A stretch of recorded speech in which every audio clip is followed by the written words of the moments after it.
Rais wa Marekani Donald Trump ameweka vikwazo vipya dhidi ya Urusi akilalamikia kushindwa kwa juhudi za ikulu ya Urusi Kremlin katika kukomesha vita vyake dhidi ya Ukraine. Hatua hiyo ambayo ni ya kwanza tangu Trump arejee madarakani imeyalenga makampuni makubwa mawili ya mafuta ya Urusi ya Rosneft na Lukoil. Waziri wa fedha wa Marekani Scott Bessent amesema vikwazo hivyo vinakusudia kudhoofisha uwezo wa Kremlin kupata fedha kwa ajili ya vita vyake na kuimarisha shinikizo kwa sekta ya nishati ya Urusi. Mashirika hayo yatazuiwa kufanya biashara na raia au taasisi za Marekani na mali zao nchini humo zitazuiwa.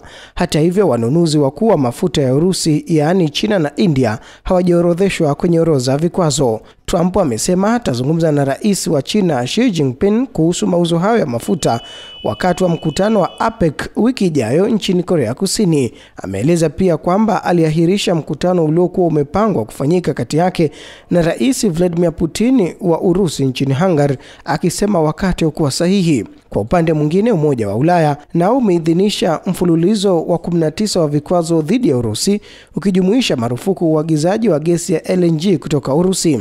Taarifa kutoka Brussels zinasema mikataba muda mfupi ya LNG itasitishwa baada ya miezi 6 na ile ya muda mrefu itaisha ifikapo Januari mwaka 2027. Pia Umoja wa Ulaya umeongeza kwenye orodha meli 117 zinazotumiwa kusaidia Urusi kukwepa vikwazo na kufanya jumla ya meli kufikia 558.